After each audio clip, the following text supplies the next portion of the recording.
Assalamualaikum warahmatullahi wabarakatuh. Selamat morning, good pagi mahasiswa. Semoga Anda dalam keadaan sehat selalu, tetap stay positif dan jangan lupa bersyukur hari ini. Di kesempatan kali ini, saya melanjutkan materi dari pertemuan minggu lalu mengenai perancangan pembelajaran tematik terpadu. Nah, tujuan dari pertemuan ini adalah Anda mengetahui apa sih yang dimaksud dengan kompetensi dasar, indikator, tujuan belajar, beserta menyusun indikator dan tujuan pembelajaran. Oke, langsung saja. SKL itu di breakdown menjadi kompetensi inti turun lagi menjadi kompetensi dasar, turun lagi menjadi indikator dan tujuan pembelajaran. Nah, SKL itu kriteria mengenai kualifikasi kemampuan lulusan ya. Nah, kalau KI itu tingkat kemampuan untuk mencapai standar kompetensi lulusan. Jadi, KI ini untuk mencapai ini, mencapai SKL. Gitu. Sedangkan KD, kemampuan dan materi pembelajaran minimal yang dicapai siswa untuk satu mata pelajaran. Sedangkan indikator adalah kompetensi dasar secara spesifik yang dapat dijadikan tolok ukur. Nah, kalau tujuan, arah atau sasaran yang hendak dituju, jadi lebih spesifik ya. Nah, antara indikator dan tujuan pembelajaran ada yang namanya penilaian. Jadi, kalau sempat lihat ya teman-teman ya. Gitu. Nah, fokus pertemuan ini hanya indikator dan tujuan pembelajaran. Makanya teman-teman disiapkan lampiran Permendikbud nomor 21, Permendikbud nomor 37, buku guru dan buku siswa, boleh yang saya upload kemarin atau yang Anda miliki, serta file KKO taksonomi belum. Nah, untuk SKL sendiri ya, ada 3 dimensi, yaitu dimensi sikap, pengetahuan, dan keterampilan. Untuk kompetensi ini dan kompetensi dasar itu ada di Permendikbud nomor 37. Jadi seperti ini ya. Jadi kompetensi inti dan kompetensi dasarnya itu disusun per mata pelajaran dan jenjang kelas. Jadi dari kelas 1 sampai dengan kelas 6. Adapun ini yang saya ambil contoh mengenai KI dan KD dari Bahasa Indonesia kelas 1. Ini ada halaman-halamannya ya yang minggu lalu saya arahkan teman-teman untuk di-print.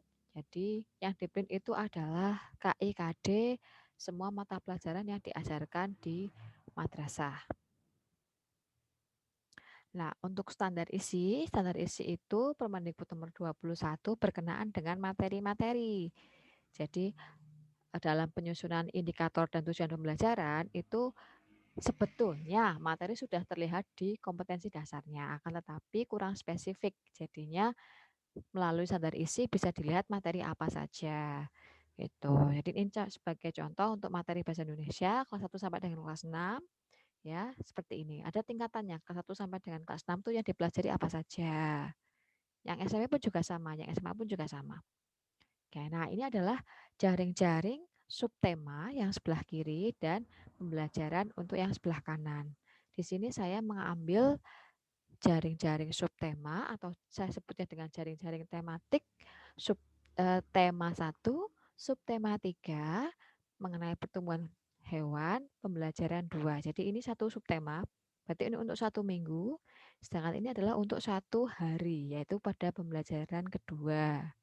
Seperti itu. Nah, di mana satu pembelajaran ini ada 3 mata pelajaran yang digabungkan atau yang di tematik terpadukan, yaitu PPKN, Bahasa Indonesia, dan PJOK. Berbicara mengenai indikator juga berbicara mengenai tujuan pembelajaran. Jadi kalau indikator itu sebetulnya masih gambaran umum yang dicapai. Gitu ya. Kalau tujuan pembelajaran itu lebih kepada langkah-langkah spesifik gitu. Jadi kalau di sini saya ambil kata murid yang memenangkan lomba itu ya, murid yang apa ya, bisa memenangkan lomba indikatornya. Jadi ketika mengikuti lomba siswa harus menang. Lah, biar menang itu gimana? Oh, biar menang ternyata rajin berlatih, rajin berdoa, dan disiplin memanage waktu. Jadi sama dengan indikator. Jadi indikator itu sebetulnya sama dengan tujuan pembelajaran. Hanya kalau tujuan pembelajaran itu lebih spesifik gitu. Ini contohnya ya, ini hanya intermezzo saja. Jadi kalau teman-teman lagi pandemi, lagi eh, banyak perkuliahan online untuk membagi waktu bagaimana. Ya, ini ada 6 langkah seperti ini. Ini intermezzo aja ya. Oke. Ini adalah jaring tematik pembelajaran 2 yang sebelumnya ditampilkan ada PPKN, Bahasa Indonesia, dan PJOK. Di kesempatan kali ini adalah mengajarkan mengenai penyusunan indikator. Nah, penyusunan indikator sendiri ada 3 tahapan, teman-teman.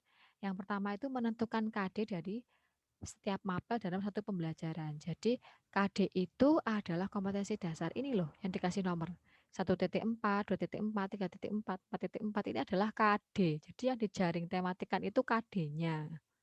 Tuh ya. Nomor 2, perhatikan KD 3 atau pengetahuan. Cari materi setiap mapel sesuai dengan lampiran nomor 21. Jadi materi itu ada di aspek pengetahuan dengan kode KD itu 3 titik sekian.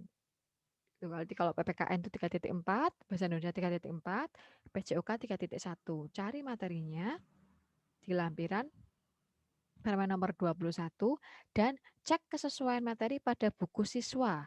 Ya, jadi dicek juga kan kalau K13 ada buku guru, ada buku siswa. Dicek sama tidak. Gitu. Biasanya sih dari KD ini sudah terlihat. Cuma barangkali teman-teman ada yang belum, materinya spesifiknya apa sih, dibuka buku siswanya. Begitu. Lalu susun indikator dengan mengacu pada kata kerja operasional dari KD 1, 2, 3, dan 4. Itu ya. Oke. Nah, tadi di awal berbicara mengenai KKO. KKO itu apa? KKO adalah struktur hierarki yang mengidentifikasi skill mulai dari tingkat yang rendah sampai yang tinggi. Nah, taksonomi yang dipakai pada saat ini adalah taksonomi Bloom. Bloom itu nama panjangnya Benjamin Bloom, Benjamin S. Bloom ya, di mana dia adalah tokoh psikologi pendidikan yang mencetuskan mengenai struktur hierarki ini. Jadi ada ranah afektif, ada kognitif, ada psikomotor. Nah, ini adalah orangnya ya. Nah, inilah dari kata kerja operasional untuk aspek kognitif ya. Eh, lambangnya itu C. Jadi yang paling rendah itu C1 mengingat, yang paling tinggi adalah C6 menciptakan. Yang mana turunan dari kata mengingat adalah seperti ini di bawahnya. Begitupun juga dengan yang lain. Ini adalah untuk aspek ranah afektif ya. Yang mana A1 menerima, yang paling tinggi A5 mengkarakterisasi dengan turunannya. Lalu ada untuk psikomotor P1 yang paling rendah meniru dan paling tinggi naturalisasi P5. Oke.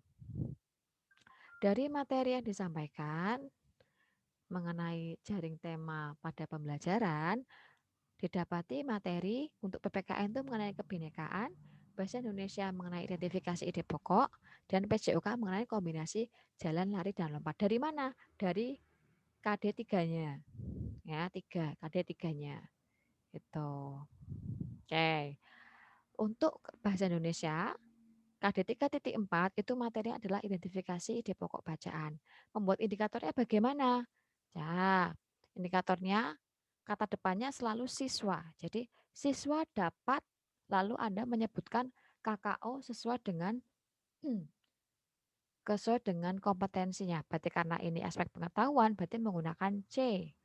Nah, yang saya pilih di sini adalah C1 yang paling rendah ya. Itu menyebutkan. Lalu di belakangnya tulis saja kosakata sampai dengan kata lingkungan. Kata mencermatinya dihilangkan. Jadi siswa dapat menyebutkan kosakata dalam teks tentang konsep ciri-ciri bla bla bla bla dan atau eksplorasi lingkungan. Ya, ingat ya, ketika KD-nya itu nomornya 3.4, ditulis indikatornya adalah 3.4.1. Kenapa demikian? Ya, ini adalah pengkodean dalam penulisan indikator. Artinya 3.4 adalah ini KD nomor 4 dari KI 3 atau pengetahuan. Gitu ya, karena ini KD. Lalu kalau indikator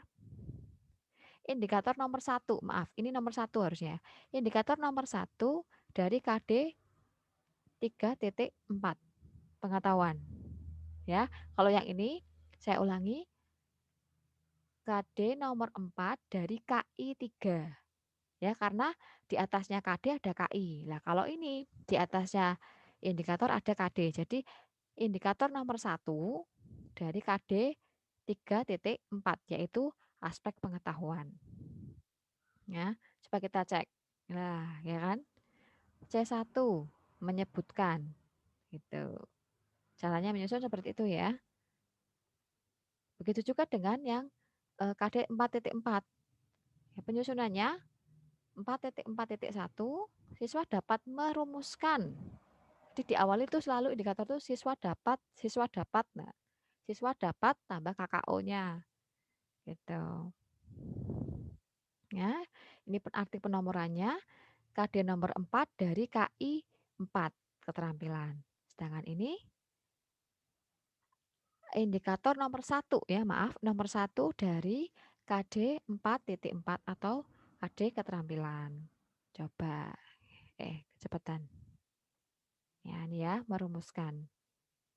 Gitu. Selanjutnya, nah untuk afektif, afektif itu kan ada dua ya, afektif spiritual dan afektif sosial. Nah, untuk aspek afektif yang sosial atau yang KD2 ini, itu di karena tidak ada materinya, diselipkan dari nilai-nilai karakter yang dikeluarkan Mendikbud yang sejumlah 18. Di antaranya ini tadi, dari religius sampai dengan tanggung jawab. Begitu ya. Sedangkan untuk sikap spiritual untuk indikatornya atau KD1.4 ini dihubungkan dengan nilai-nilai religius melalui kegiatan pembiasaan. Jadi sebetulnya kalau yang KD1 dengan KD2 itu diselip apa ya? di dihubungkan dengan kegiatan pembiasaan. Contohnya, karena ini sikap religius, berarti perilaku bersyukur, dengan berdoa sebelum sesudah belajar, mengamalkan sholat dua, jadi pengamatan gitu loh. Jadi yang sudah dibiasakan lah gitu. Ya.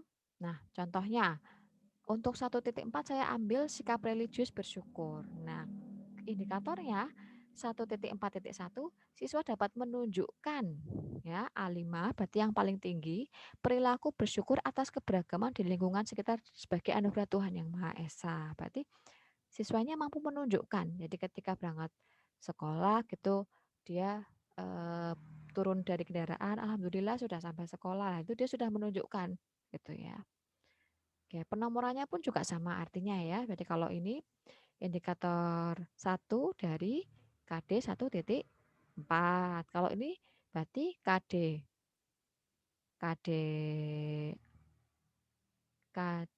indikator KD 1 KD nomor 4 dari KI KD1 maaf KD1 dari sikap dari KI1. Sorry, ini KD4 dari KI1. Maksudnya gitu. Oke. Untuk sikap sosial saya ambil ada dua nilai karakter yaitu kerjasama dan disiplin ya. Yang pertama 2.4.1 siswa dapat menunjukkan sikap kerjasama dan disiplin dalam aktivitas sehari-hari sebagai wujud implementasi di lingkungan sekolah. Jadi karena ini tentang lingkungan, kebetulan di materi pembelajaran 2 itu lingkungan sekolah dijelaskan gitu ya.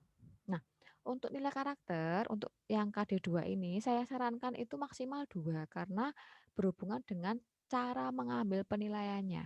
Sekarang siswanya 32, nilai karakter yang dinilai 2, berarti 64. Berarti 64 kali Anda melakukan penilaian. Ya kan berat ya. Gitu. Lalu setiap pembelajaran dalam subtema yang terdapat mata pelajaran PPKN itu tentu ada penilaian sikapnya, penilaian baik sikap religius maupun sosial. Nah, pembelajaran tersebut ada di pembelajaran 2, 4, 5, dan 6. Silahkan dicek di buku gurunya ya. Tuh. Ya, kan nih, menunjukkan ya A5. Tuh.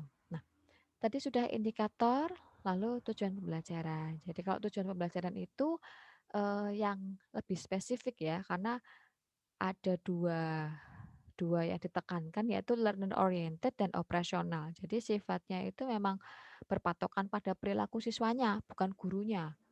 Gitu. Lalu operasional bahwa rumusan tujuan itu dibuat secara spesifik dengan rumus ABCD, audience, behavior, conditioning, degree. Yang mana audience itu sasarannya yaitu siswa, behavior, perilaku, kemudian conditioning, keadaan yang harus dipenuhi atau dikerjakan, dan degree batas minimal tingkat keberhasilan terendah. Gitu sebagai contoh. Setelah membaca teks bacaan pertumbuhan kucing, BS itu buku siswa, halaman 104, 108, siswa dapat mengidentifikasi ide pokok dari informasi yang disajikan tentang pertumbuhan dan perkembangan kucing dengan tepat. Audiensnya siswa, behavior mengidentifikasi diambil dari KKO taksonomi Bloom, conditioningnya setelah membaca teks bacaan, pertumbuhan kucing, degree dengan tepat. Oke, saya tampilkan untuk contoh file Word-nya.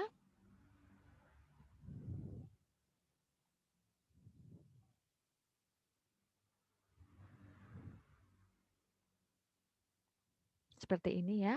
Ini saya unggah ya, yang saya merah-merahnya adalah materi yang dipelajari hari ini. Jadi kompetensi inti sudah ada ya, tinggal di copy paste. Ini adalah RPP ya teman-teman. Nanti outputnya Anda mampu menulis RPP seperti ini, menyusun RPP-nya, silabusnya, kisi-kisi soal gitu. Nah, ini namanya KD dan indikator. Jadi satu KD cukup untuk satu indikator saja. Pertanyaannya boleh Bu, satu KD dua indikator? Boleh, tapi diusahakan satu saja karena satu saja untuk pelaksanaan pembelajarannya sudah lumayan repot ya gitu. Nah, jumlah ya, jumlah indikator dengan tujuan pembelajaran itu harus sama ya. Jadi kalau indikatornya 7, tujuannya juga harus 7 gitu. Cuma yang terjadi adalah ketika di buku guru itu jumlah tujuan ada yang sesuai dan tidak sesuai dengan indikatornya atau dengan KD-nya gitu. Tapi ya enggak apa-apa. Yang penting tercapai lah. Nanti kalau di buku guru ada tujuan yang belum ada, boleh dibuat, boleh gitu. Oke. Nah, ini ya untuk indikatornya. KD 1.4 indikatornya 1.4 1.4.1.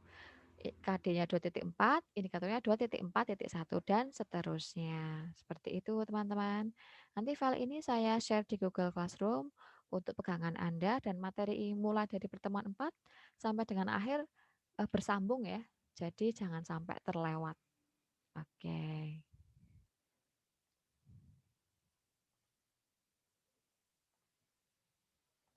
Baiklah, demikian pertemuan kali ini. Semoga dapat dipahami dengan baik. Jaga kesehatan, terapkan prokes, tingkatkan keimanan. Kalau sudah vaksin dan belum, jangan ini ya. Pokoknya tetap stay away, cari informasi terus, jaga diri baik-baik gitu. Dan oh ya, lupa saya. Jangan takut untuk divaksin. Oke, terima kasih. Mohon maaf apabila ada salah kata. Wassalamualaikum warahmatullahi wabarakatuh.